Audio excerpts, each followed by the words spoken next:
bit of light shining in again now, and things getting back to a sort of, normal.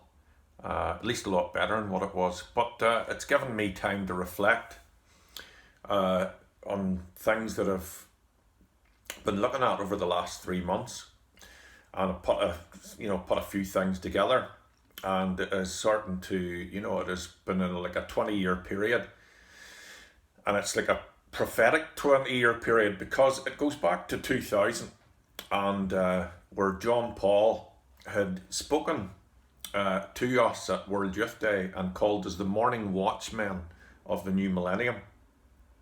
And he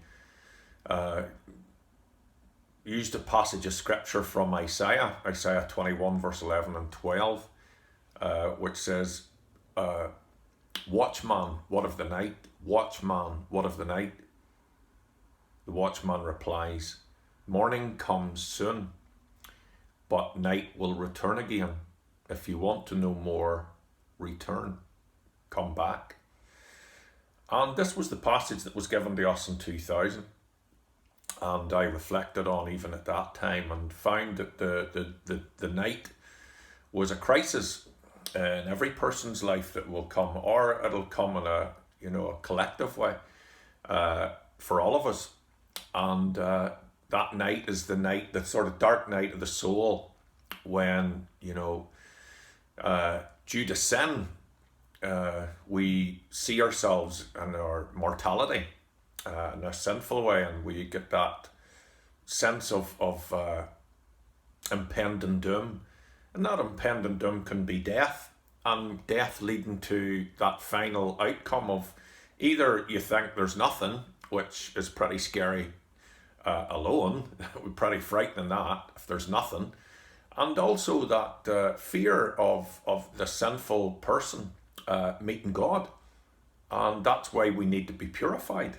That's the whole point of when you read about the saints in the dark night of the soul.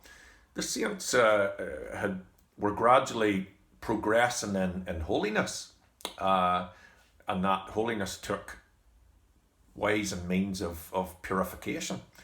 So this is what Pope John Paul was meaning at that time, that these crises that we go through are times to reflect on what's important. And Pope Francis has already said that about 2 or 3 months ago.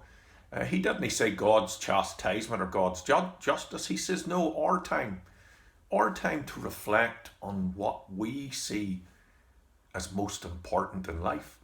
And it's up to us. He didn't say what we should do or what we shouldn't do or what way we should look at things and see things. He says, look at it for yourself and see what you find is most important in life.